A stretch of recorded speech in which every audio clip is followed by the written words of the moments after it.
Hello everyone, स्वागत है आपका अपने इस YouTube channel online study zone में। तो आज ये हमारा सेट नंबर 5, हमने फोर्थ सेट को अच्छे से कंप्लीट कर लिया है। अगर अभी तक आपने उसको नहीं देखा है तो प्लेलिस्ट में चेक कर सकते हैं, जो कि हमारा फुल मॉक टेस्ट होता है। तो चलिए शुरू करते हैं आज के पहले प्रश्न को। भारतीय संविधान के किस अनुच्छेद में समान न्याय एवं निःशुल्क विधिक सहायता का प्रावधान है? तो ये है आपका अनुच्छेद 39 के कम। देखिए, ये जो राज्य की नीति निर्देशक तत्व है उसके अंतर्गत ये आता है, जो कि होता है आपका भाग 4 से संबंधित। इसमें टोटल अनुच्छेद हो जाते हैं आपके 36 से लेकर 51 तक। इनको आप लोग याद रखेंगे। और अनुच्छेद जो 25 है ये धर्म की स्वतंत्रता से संबंधित है। और जो अनुच्छेद 33 का ख है, बी ऐसा कोई अनुच्छेद नहीं होता है, लेकिन जो अनुच्छेद 33 है ये संबंधित है आपका कि संसद को यह शक्ति देता है कि वह सशस्त्र बलों, अर्धसैनिक बलों और पुलिस बलों के सदस्यों को मौलिक अधिकारों को सीमित करके उसे लागू बना सके। और जो अनुच्छेद आपका 30 है ये संबंधित है आपके शिक्षण संस्थानों की स्थापना और प्रशासन करने का अल्पसंख्यक वर्गों के अधिकार से ये संबंधित है। इस सभी पॉइंट को आप लोग याद रखेंगे। हमारा अगला प्रश्न है, भारतीय संविधान के अनुच्छेद 43 के कम में वर्णित उद्योगों के प्रबंधन में श्रमिकों की भागीदारी किससे संबंधित है? राज्य के नीति निर्देशक सिद्धांत, जो कि आपके 36 से 51 होते हैं। अगला प्रश्न है, भारत सरकार का संवैधानिक अध्यक्ष कौन होता है? तो वो होते हैं हमारे राष्ट्रपति। देखिए, भारतीय संविधान के अनुच्छेद आपका 53 का जो फर्स्ट है, इसके अनुसार संघ की कार्यपालिका शक्ति राष्ट्रपति में निहित होगी और इसका प्रयोग संविधान के अनुसार स्वयं या अपने अधीनस्थ अधिकारियों के माध्यम से करेगा। इस प्रकार राष्ट्रपति भारत सरकार का संवैधानिक या फिर औपचारिक या नाम मात्र का अध्यक्ष होता है, जबकि जो प्रधानमंत्री होते हैं वास्तविक कार्यकारी प्रमुख होते हैं। ये इस पॉइंट को आप लोग याद रखेंगे। भारत के राष्ट्रपति पर महाभियोग चलाया जा सकता है, तो ये किसके द्वारा चलाया जा सकता है? तो ये होता है आपके संसद के द्वारा। अनुच्छेद जो 61 है इसके अनुसार आपके राष्ट्रपति पर महाभियोग लगाया जाता है, या तो ये लोकसभा या फिर राज्यसभा द्वारा चलाया जा सकता है। यह एक अर्ध न्यायिक प्रक्रिया जिसमें संसद के दोनों सदन भाग लेते हैं। इसको आप लोग याद रखेंगे। 2 पूर्ण अवधियों के लिए भारत के उपराष्ट्रपति कौन थे? तो ये हो जाते हैं आपके डॉक्टर सर्वपल्ली राधाकृष्णन। ये पहले भारत के उपराष्ट्रपति थे। इन्होंने 2 पूर्ण कार्यकालों तक अपना पद पर कार्य किया है। एक हो जाता है आपका 1952 से 1957 तक, पहला था इनका कार्यकाल, और दूसरा था 1957 से 1962 तक। इसको याद रखेंगे। अगला प्रश्न है, भारतीय संविधान के अनुसार केंद्रीय मंत्री किसकी इच्छा पर अपने पद पर बना रह सकता है? तो ये है आपके भारत के राष्ट्रपति के इच्छा के अनुसार। देखिए, अनुच्छेद जो आपका 75 का दूसरा है, इसके अनुसार केंद्रीय मंत्री राष्ट्रपति के प्रसाद प्रयत्न से अपना पद धारण करते हैं। हालांकि राष्ट्रपति अपनी शक्ति का प्रयोग प्रधानमंत्री की सलाह पर करते हैं, लेकिन संवैधानिक प्रावधान राष्ट्रपति के नाम पर शक्ति निहित करते हैं। इसका राइट आंसर हो जाएगा ऑप्शन बी। जंतुओं में होने वाली फूड एवं माउथ जो रोग है ये किसके कारण उत्पन्न होता है? तो ये होता है आपका ये होता है आपका विषाणुओं के कारण। राइट आंसर हो जाएगा ऑप्शन डी। भाप इंजन कार्य करता है, तो भाप इंजन किस पर कार्य करता है? तो ऊष्मा गतिकी पर कार्य करता है। भाप इंजन एक ऊष्मा इंजन है जो कि ऊष्मा गति के सिद्धांतों पर कार्य करता है। यह पानी को गर्म करके या भाप उत्पन्न करता है, जिसे यांत्रिक कार्य में परिवर्तित किया जा सकता है। यह ऊष्मागतिकी के पहले और दूसरे नियम का पालन करता है। राइट आंसर हो जाएगा ऑप्शन सी। अगला प्रश्न है कि तत्व का गुण किस पर निर्भर करता है? तो तत्व का जो गुण होता है वो परमाणु क्रमांक पर निर्भर करता है। Option C. मौर्य काल में कोष्ठक क्या था? तो मौर्य काल में जो कोष्ठक था वो था आपका सरकारी जलाशयों के नीचे की भूमि पर लगाया जाने वाला कर था। इसको आप लोग याद करके रखेंगे। राइट आंसर हो जाएगा ऑप्शन डी।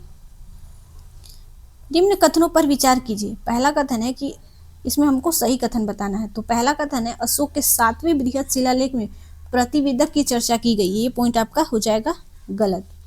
इस 7वें शिलालेख में नहीं, ये 6वें शिलालेख में किया गया है। 6वें शिलालेख में प्रतिवेदकों की चर्चा की गई है, 7वें में नहीं, इसलिए ये पॉइंट गलत है। दूसरा है, इसके 13वें शिलालेख में लोगों को धार्मिक जीवन व्यतीत करने की प्रेरणा दी गई है। तो ये भी पॉइंट गलत है। ये जो है 13वें शिलालेख में नहीं, ये 7वें शिलालेख में बात किया गया है इसका, इसीलिए ये पॉइंट भी गलत है। अगला है कि उपगुप्त ने अशोक को बौद्ध धर्म की दीक्षा दी थी, तो ये पॉइंट सही है, उपगुप्त के द्वारा ही अशोक ने बौद्ध धर्म की दीक्षा ली थी। तो राइट आंसर हो जाएगा हमारा ऑप्शन बी, केवल 3 सही है। अगला प्रश्न है कि हर्षवर्धन ने प्रयाग संवाद आयोजित की थी, तो ये पॉइंट सही है कि हर्षवर्धन ने आयोजित किया था। और दूसरा है कि वह बौद्ध धर्म की ही केवल महायान शाखा को लोकप्रिय बनाना चाहता था, तो ये भी पॉइंट आपका सही है, लेकिन जो इसकी व्याख्या है इससे संबंधित नहीं है, तो हमारा राइट आंसर हो जाएगा ऑप्शन बी। देखिए ये कहा है गया है आपके प्रयाग संवाद के बारे में, और ये है कि केवल महायान शाखा को लोकप्रिय बनाना चाहता था, इसलिए इसकी ये व्याख्या नहीं कर रहा है, तो हमारा राइट आंसर हो जाएगा ऑप्शन बी। उर्वरकों अतिरिक्त मात्रा में प्रयोग पौधे की मृत्यु का कारण बनते हैं, तो इसका राइट आंसर हो जाएगा ऑप्शन बी, बाह्य प्रसरण के कारण। पौधे की वृद्धि के लिए कितने आवश्यक तत्वों की जरूरत होती है, तो होता है आपका 16। भारतीय संविधान में संशोधन के लिए विधेयक लाया जा सकता है, तो संशोधन के लिए विधेयक कहाँ लाया जा सकता है, तो या तो लोकसभा में या फिर राज्यसभा में। ये आपका जो संशोधन होता है अनुच्छेद 368 के माध्यम से होता है, जिसके तहत संसद किसी भी सदन या तो लोकसभा या राज्यसभा में पेश कर सकते हैं। यह जो विधेयक है प्रत्येक सदन में विशेष बहुमत से पारित होना चाहिए। Right answer option C. Bharat के निम्नलिखित क्षेत्रों में कौन सा कपास का अधिकतम मात्रा में उत्पादन करता है, तो जो कपास है उसका उत्पादन किस क्षेत्र में अधिकतम होता है, तो ये होता है आपका पश्चिमी और दक्षिणी भारत में। भारत में कपास प्रमुख क्षेत्र जो उत्पादक वाले हैं वो हो जाते हैं आपके महाराष्ट्र और गुजरात, और दक्षिण भारत में हो जाते हैं आंध्र प्रदेश, तेलंगाना और कर्नाटक। कपास के लिए सबसे उपयुक्त मिट्टी जो होती है वो होती है आपकी काली मिट्टी, इसीलिए हमारा राइट आंसर हो जाएगा ऑप्शन सी। पत्तियों के 2 मुख्य कार्य होते हैं, तो पत्तियों का मुख्य कार्य क्या होता है, तो उनका होता है प्रकाश संश्लेषण एवं वाष्पोत्सर्जन। Right answer option D. धान का जो खैरा रोग है या फिर लघुपात रोग किस तत्व की कमी से होता है, तो धान का खैरा रोग या फिर उसे लघुपत रोग कहते हैं, वो होता है आपके जस्ता की कमी के कारण। Right answer option A.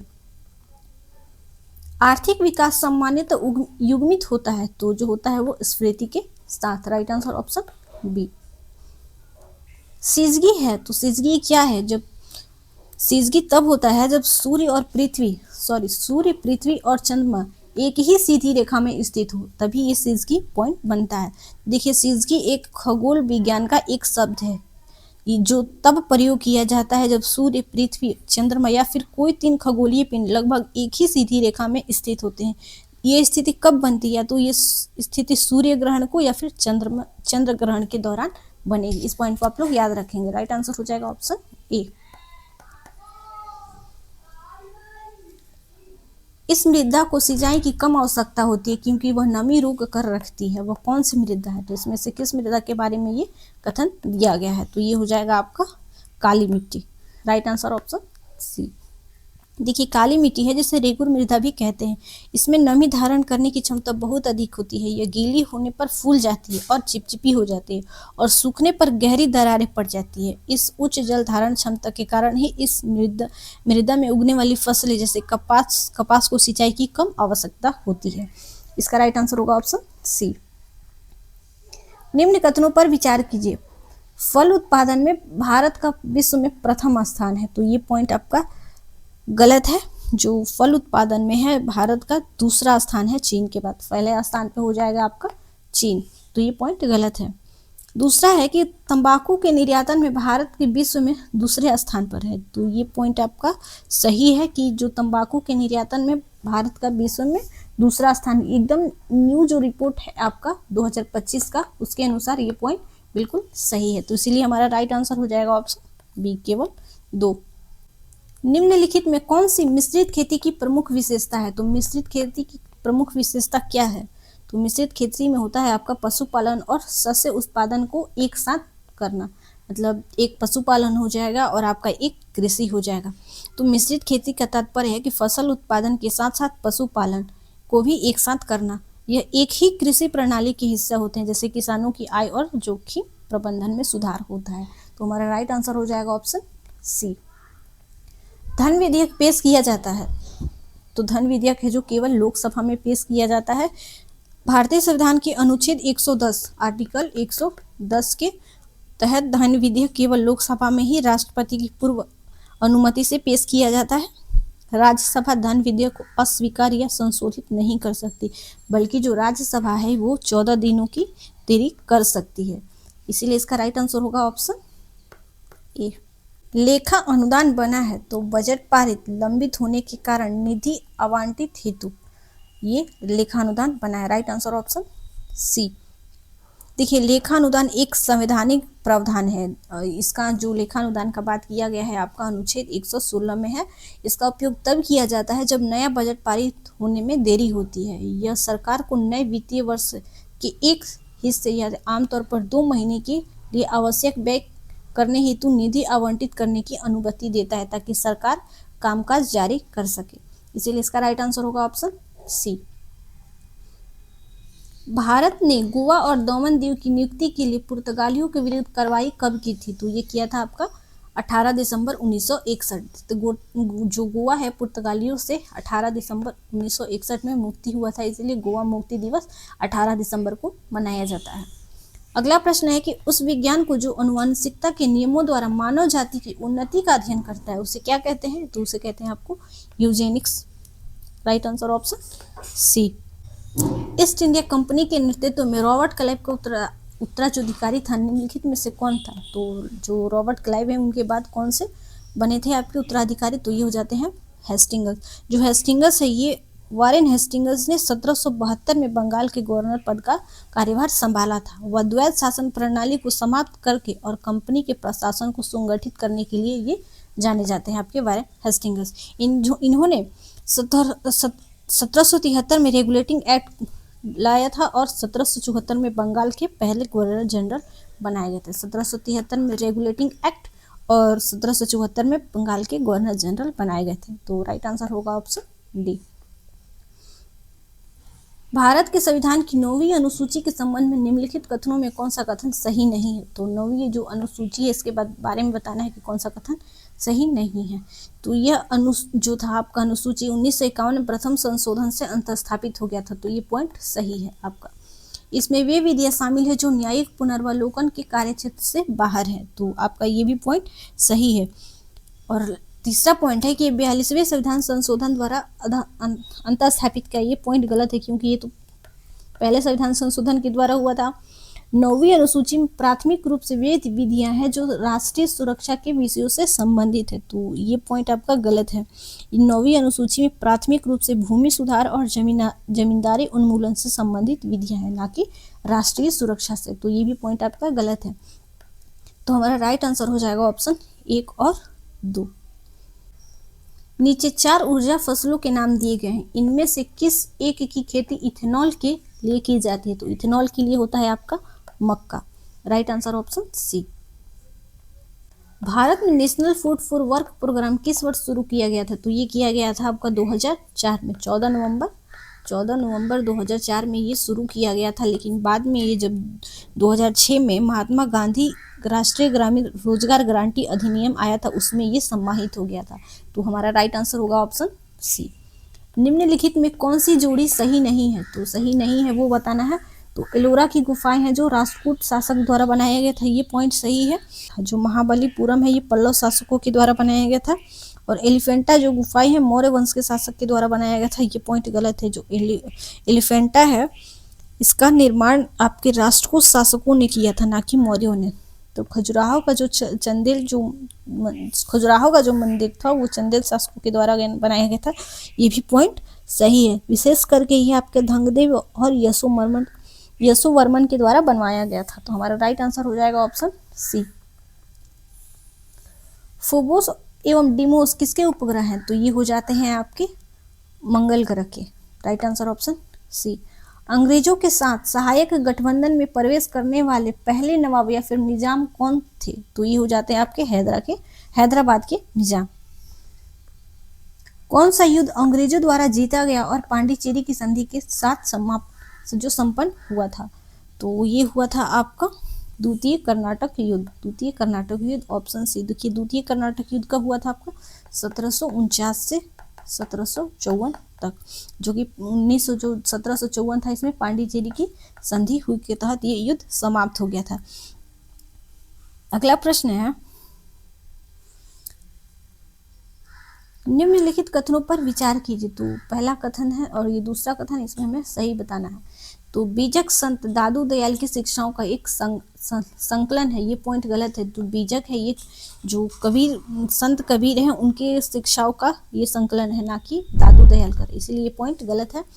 और पुष्टि मार्ग के दर्शन को माधवाचार्य द्वारा परिचारित किया गया था, ये भी पॉइंट गलत है। जो ये पुष्टि मार्ग के दर्शन को वल्लभाचार्य द्वारा प्रचारित किया गया था, ना कि माधवाचार्य के द्वारा। जो माधवाचार्य है इन्होंने द्वैतवाद के दर्शन का प्रचार किया था, इसलिए ये भी पॉइंट गलत है। तो हमारा राइट आंसर हो जाएगा ऑप्शन डी, ना तो 1 और ना ही 2, ऑप्शन डी। वोडियार के वंश का अंतिम राजा जिसे हैदर अली ने हराया था वो निम्नलिखित में से कौन था? तो वोडियार का अंतिम राजा कौन था? तो ये हो जाते हैं आपके कृष्ण वोडियार द्वितीय, ऑप्शन सी। निम्नलिखित में कौन से कथन सही है? तो हमें सही कथन को बताना है। हैदराबाद की जो स्थापना है मोहम्मद कुली कुतुब शाह ने 1591 में ईस्वी में किया था, तो ये पॉइंट आपका सही है। और उसने 1512 में बहमनी साम्राज्य से सत्ता की वागडोर छीन ली और गोलकुंडा के किले शहर है की स्थापना की, तो ये पॉइंट आपका गलत है। कुतुब शाही ने बहमनी साम्राज्य से सत्ता की वागडोर नहीं छीनी थी। कुतुब शाही वंश की स्थापना सुल्तान कुली कुतुब शाह ने 1500, ये 12 दिया है आपका, 1518 ईस्वी में किया था, इसीलिए हमारा ये पॉइंट गलत है। तो राइट आंसर होगा केवल 1। निम्नलिखित में किसने कहा कि मैं उनके स्थल साधनों को समाप्त कर सकता हूं लेकिन मैं समुद्र को नहीं सुखा सकता? तो ये कथन कहा गया था आपका हैदर अली के द्वारा, जो टीपू सुल्तान के पिता थे। ये कथन मैसूर के शासक जो हैदर अली थे, ये उस समय कहा था जब ब्रिटिश सेना से वो लड़ रहे थे। यह टिप्पणी ब्रिटिश सेना की अजेयता और समुद्र पर उनके प्रभुत्व को दर्शाती है, जिसे वह चाहकर भी समाप्त नहीं कर सकता था। तो हमारा राइट आंसर होगा ऑप्शन सी। नीचे 2 कथन दिए गए हैं, देखिए कथन दिया है और एक कारण हमें बताना है कौन सही है और कौन गलत। तो शेरशाह ने राज्य की मुद्रा को विनियमित करने का प्रयास किया था, तो ये पॉइंट आपका सही है। जो शेरशाह थे ये अपने शासनकाल में मुद्रा प्रणाली को विनियमित करने और मानवीकृत करने के लिए महत्वपूर्ण प्रयास किए थे। इन्होंने चांदी का जो सिक्का था उसे रुपया और तांबे को दाम कहा था, इन्होंने ये 2 जारी किए थे। क्योंकि शेरशाह की मुद्रा में अकबर के समय तांबे का सिक्का दाम था, ये पॉइंट गलत है। जो दाम था इन्होंने चालू किया था शेरशाह के द्वारा, और यह मुख्य मुद्रा थी, तो ये शेरशाह के समय की थी, ना कि अकबर के समय, इसीलिए पॉइंट गलत हो जाता है। अकबर ने शेरशाह के मॉडल को अपनाया था, ना कि शेरशाह ने अकबर के सिक्के को अपनाया था, तो ये पॉइंट आपका गलत हो जाता है। तुम्हारा राइट आंसर हो जाएगा ऑप्शन ए, केवल ए सत्य है। देखिए अगला प्रश्न है कि अकबर के शासनकाल को राजनीतिक और साथ ही प्रशासन के मोर्चों में मुगल जो राजवंश था उनको स्वर्णिम शासक माना जाता है। तो अकबर के शासनकाल के दौरान मौजूद अधिकारियों और उनकी जिम्मेवारियों पर विचार करना है। एक साइड दिया गया अधिकारी का नाम और उनका पद, तो हमें इन्हें मिलाना है। जो बख्शी होते थे वो सैन्य वेतन अधिकारी होते थे, ये पॉइंट आपका सही है। फौजदार जो होते थे वो धार्मिक और धर्मार्थ संरक्षक मंत्री होते थे, ये पॉइंट गलत है। जो फौजदार होते थे ये जिले का प्रशासनिक और न्याय का जो प्रमुख होता था वो होते थे। ये सदर जो होता था ये सेना नायक नहीं होते थे, सदर जो होते थे ये होते थे आपके धार्मिक और धर्मांतर संरक्षक मंत्री। तो हमारा 2 पॉइंट ये गलत है। राइट आंसर होगा ऑप्शन ए, केवल 1। फतेहाबाद के अशोक स्तंभ में निम्नलिखित में से किस राजवंश के नाम अंकित है? तो जो फतेहाबाद है अशोक स्तंभ, उसमें तुगलक राजवंश, जो तुगलक वंश के हैं उनमें सबसे मेन हो जाते हैं आपकी फिरोज शाह तुगलक, इनका नाम अंकित है, फिरोज शाह तुगलक, आप लोग इसको याद रखेंगे। राइट आंसर हो गया इसका ऑप्शन सी। भारत में शासन करने वाले दिए गए शासकों को कालक्रम अनुसार सही क्रम में लगाना है, तो हमें इनके कालक्रम के अनुसार लगाना है। तो सबसे पहले आ जाते हैं आपके इल्तुतमिश, इनका शासनकाल कब से कब था? तो 1211 से 1236 तक इनका शासन था। उसके बाद आते हैं आपके अलाउद्दीन खिलजी, तो अलाउद्दीन खिलजी का था 1296 से 1316 ईस्वी तक। और उसके बाद आते हैं आपके उसके बाद आते हैं आपके शेरशाह सूरी, शेरशाह सूरी का था इनका 1540 से 1545 तक, और उसके बाद आते हैं अकबर, तो इनका हो जाता है आपका 1556 से 1605 ईस्वी तक। तो हमारा राइट आंसर हो जाएगा आपका ऑप्शन बी, 4, 3, 1 और 2। अगला प्रश्न है कि चेर साम्राज्य के संबंध में निम्नलिखित कथनों पर विचार कीजिए। तो चेर जो साम्राज्य उनके बारे में हमें 3 कथन दिए हैं, बताना है कौन सा कथन सही है। तो चेरों ने आधुनिक केरल के कुछ हिस्सों पर शासन किया था, ये पॉइंट आपका सही है। दूसरा है कि पहली शताब्दी के ईस्वी में पुगलुर जो शिलालेख से है वो चेर शासकों को संदर्भित करते हैं, ये भी पॉइंट आपका सही है। वेनी की लड़ाई में चेर राजा ने चोलों और पांड्यों से मिलकर संघ को हराया था, तो ये पॉइंट आपका गलत है। जो इसमें था कि आपका चोल राजा जो कार्यकल था वो चेर राजा और उनके अन्य सहयोगों को संयुक्त रूप से हराया था, चेर राजा ने नहीं हराया था। तो हमारा राइट आंसर हो जाएगा ऑप्शन ए, केवल 1 और 2, ये पॉइंट आपका गलत है। निम्नलिखित में से किस चीनी बौद्ध यात्री ने राजा हर्ष और राजा पुलकेशिन द्वितीय को दोनों का दौरा किया था? तो ये किया था आपका जो चीनी यात्री भिक्षु थे, ये हुएनसांग, इनके द्वारा ये किया गया था। तो राइट आंसर हो जाएगा ऑप्शन ए। चालुक्य राजवंश ने वातापी में शासन किया, जो आधुनिक भारत राज्य में है वो है वातापी। कहाँ है आपका? तो ये हो जाता है आपका कर्नाटक में। Right answer option C. प्राचीन भारत की निम्नलिखित पुस्तकों में किस में एक शुंग राजवंश के संस्थापक के पुत्र की प्रेम कहानी है? तो ये हो जाता है आपका मल्लिकाविनी मित्रम में। तो इनके जो लेखक हो जाते हैं वो हो जाते हैं कालिदास, जो कि एक संस्कृत नाटक है। इसका राइट आंसर हो जाएगा ऑप्शन बी। जैन धर्म के संबंध में निम्नलिखित में कौन सा शब्द आचार्य को संदर्भित करता है? तो ये हो जाता है आपका असत्य। Right answer option C. निम्नलिखित में कौन जैन तीर्थंकर पार्श्वनाथ का प्रतीक चिन्ह था? तो जो 23वें तीर्थंकर थे आपके पार्श्वनाथ, तो इनका कौन सा प्रतीक था? तो ये था आपका सर्प। Right answer option C. ऋग्वैदिक काल में सामाजिक विभाजनों के संबंध में निम्नलिखित विकल्पों में कौन सही है? तो ऋग्वैदिक काल में सामाजिक विभाजन के संबंध में हमें सही कथन को बताना है। तो व्यवसाय पर आधारित विभाजन ऋग्वैदिक काल में शुरू किया गया था, तो ये पॉइंट आपका हो जाता है सही। Right answer option C. देखिए, ऋग्वेद में शूद्रों के बारे में कोई जानकारी नहीं मिलती, ये पॉइंट गलत है। शूद्रों के बारे में जानकारी हमें ऋग्वेद से ही मिलती है। ऋग्वेद के काल में दासों का उपयोग कृषि उद्योग के लिए किया जाता था, तो ये पॉइंट आपका भी गलत है। ऋग्वेद काल के दौरान समाज का विभाजन मुख्य रूप से व्यवसाय पर ही आधारित था, तो इसीलिए पॉइंट गलत है। चित्रकला के निम्नलिखित में कौन सी शैली पंचतंत्र जो चित्रकला के लिए भी जानी जाती है? तो वो जानी जाती है आपकी Marwar. Right answer option C. Marwar जो चित्रकला शैली है राजस्थान की प्रमुख कुछ पेंटिंग्स में पंचतंत्र के हिपोदिस सहित की कहानियों को चित्रित करने के लिए जानी जाती है, विशेषकर लोक कथाओं पर आधारित दृश्यों के चित्रण के लिए। तो हमारा राइट आंसर होगा ऑप्शन सी। कैलाश पर्वत को हिलाते हुए रावण नामक लोकप्रिय चित्र निम्नलिखित में से किस गुफा में दर्शाया गया है? तो ये दर्शाया गया है आपका एलोरा की गुफा में। तो कैलाश पर्वत को हिलाते हुए रावण के चित्रण एलोरा की गुफाएं, जो कि कहाँ है आपकी, ये हो जाता है आपकी एलोरा की गुफाएं महाराष्ट्र में। महाराष्ट्र, इसमें जो गुफा की संख्या है वो 16 है। सबसे प्रसिद्ध मूर्ति कलाओं में से एक है। यह राष्ट्रकूट काल है उनकी उत्कृष्ट ये कृति है एलोरा की गुफा। तो हमारा राइट आंसर होगा ऑप्शन बी।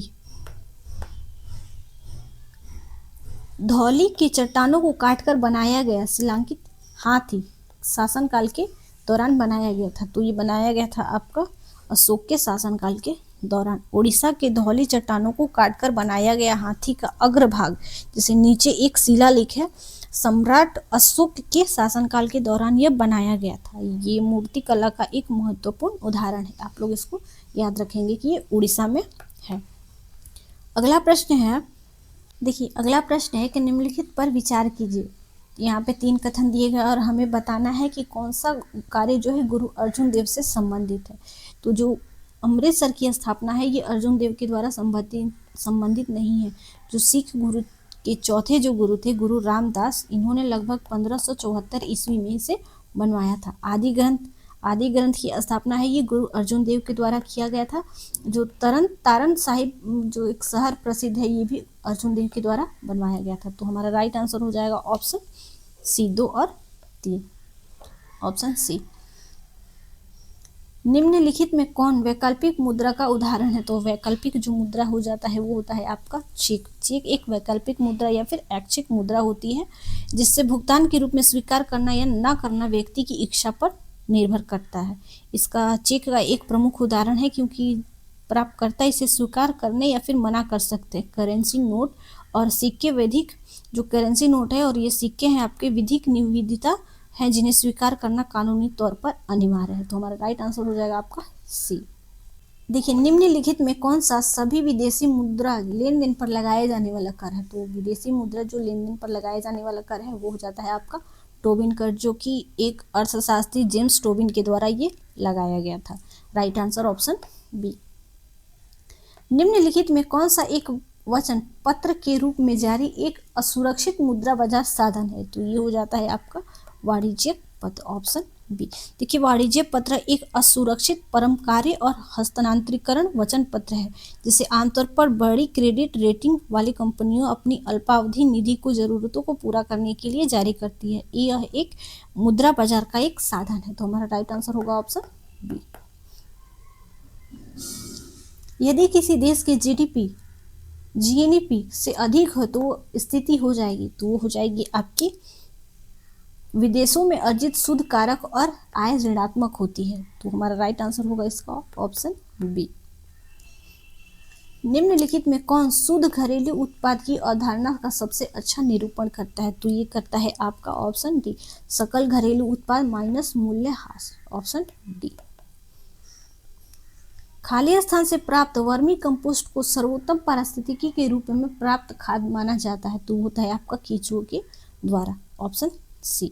जो वर्मी कंपोस्ट है एक जैविक अपशिष्टों को विघटित करके प्राप्त की गई एक खाद है जिसे बनाने में मुख्य रूप से केंचुए का उपयोग किया जाता है। केंचुआ जो है जैविक पदार्थों को खाकर और पचाकर जो मल उत्सर्जित करते हैं वो पोषक तत्वों से भरपूर और पारिस्थितिकी रूप में सर्वोत्तम खाद होती है। Right answer option C. फलों में मीठे स्वाद का कारण क्या है? ये शायद कल भी क्वेश्चन हुआ था। तो ये होता है आपका fructose. Right answer option D. नीचे 2 कथन दिए गए, हमें बताना है कि कौन सा कथन और सही कारण सही नहीं है। तो पहला है कि मानव शरीर सेलुलोज को पचाने में असमर्थ है। तो ये पॉइंट सही है, मानव शरीर सेलुलोज को नहीं पचा सकता। मानव शरीर में स्टार्च विघटनकारी एंजाइम डायस्ट्रीम में पाया जाता है। तो ये होता है आपका पॉइंट सही। ये जो मानव शरीर में स्टार्च विघटनकारी एंजाइम डायस्ट्रीम जैसे लार एवं इमाइलेज में पाया जाता है जो कि स्टार्च को पचाने में मदद करता है। दोनों ही कथन सही है लेकिन ये इसकी व्याख्या नहीं करता है, इसीलिए हमारा राइट आंसर हो जाएगा ऑप्शन बी, ऑप्शन बी। अगला प्रश्न है कि मिलान करना है। एक साइड है कोशिका के प्रकार और उनका जो फंक्शन होता है उन्हें मिलाना है। तो लाल जो रक्त कोशिकाएं हैं इनका क्या कार्य होता है? तो ये होता है आपका ऑक्सीजन का परिवहन। जो लाल रक्त कणिकाएं होती हैं ये ऑक्सीजन का परिवहन करती हैं। जो श्वेत रक्त कोशिका होती है ये आपका जो संक्रमण से संघर्ष करती हैं, बी का सेकंड। और जो पट्टिकाणु है इसे प्लेटलेट्स कहा जाता है, ये होता है आपका रक्त थक्का जमाने में मदद करता है। और प्लाज्मा जो होता है ये होता है आपका विलीन पदार्थों का वाहक। Right answer option C. अगला प्रश्न है कि हानिकारक पदार्थों का विसहरण मानव में निम्नलिखित में से किस अंग में होता है? तो ये होता है आपका यकृत में। जो यकृत है मानव शरीर का सबसे महत्वपूर्ण अंग है। अगला है कि मस्तिष्क का कौन सा भाग किसी व्यक्ति के लिए फर्श से पेंसिल उठाने की गतिविधियों को नियंत्रित करवाने में सहायक करता है? तो ये होता है आपका अनुमस्तिष्क। Right answer option B. आंत में वसा का पाचन खाली स्थान द्वारा होता है। तो आंत में जो वसा का पाचन होता है ये पाचीकरण के द्वारा होता है। तो राइट आंसर ऑप्शन सी। 1639 में अंग्रेज फ्रांसीसी डे ने चंद्रगिरी के राजा से मद्रास को पट्टे पर लिया और वहां एक किलाबंदी कोठी का निर्माण करवाया जिसका नाम क्या था? तो उसका नाम था आपका Fort Saint George, option C. उन क्षेत्रों जो कीड़ानाशकों तेल और विलायकों द्वारा प्रदूषित हो गए हैं उपचार करने की प्रक्रिया क्या कहलाती है? वो होता है आपका जैविक उपचार, बायो रेमिडिएशन, ऑप्शन डी।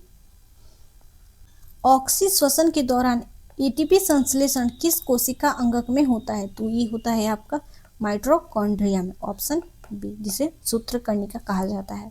अगला प्रश्न है कि क्रोमैटिन से बना होता है, तो क्रोमैटिन किससे बना होता है? ये होता है DNA plus RNA plus histone, option D. मिश्रण के घटकों को अलग करने की प्रक्रिया के रूप में निम्नलिखित में कौन सा सही नहीं है? तो मिश्रण के घटकों को अलग करने की प्रक्रिया में आपका फटकना नहीं है, ये हो जाएगा ऑप्शन बी आपका राइट आंसर।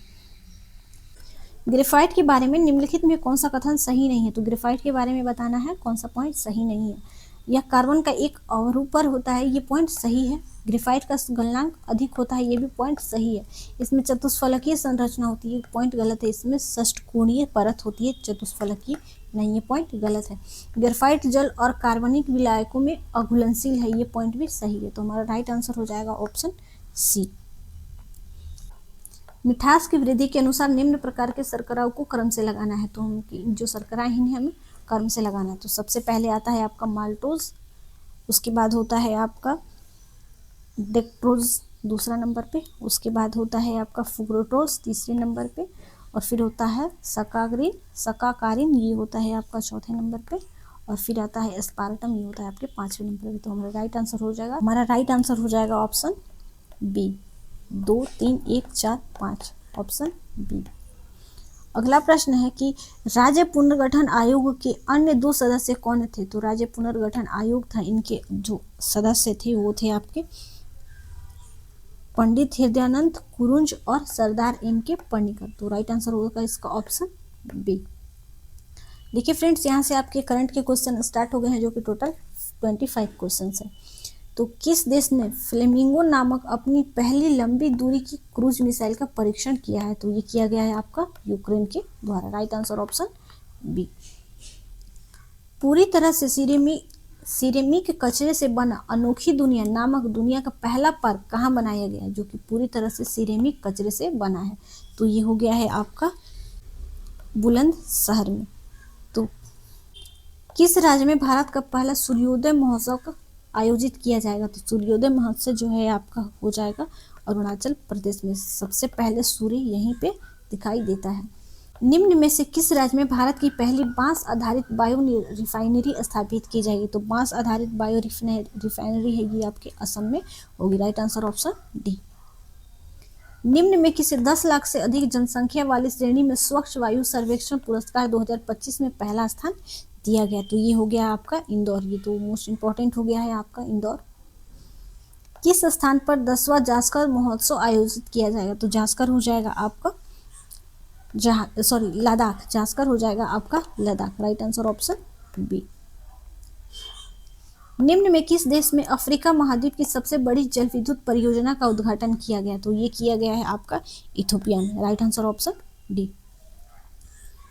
किस देश में आयोजित होने वाली महिला विश्व कप 2025 के लिए आईसीआईसी ने विल टू विन अभियान शुरू किया है? तो ये किया है आपका भारत ने।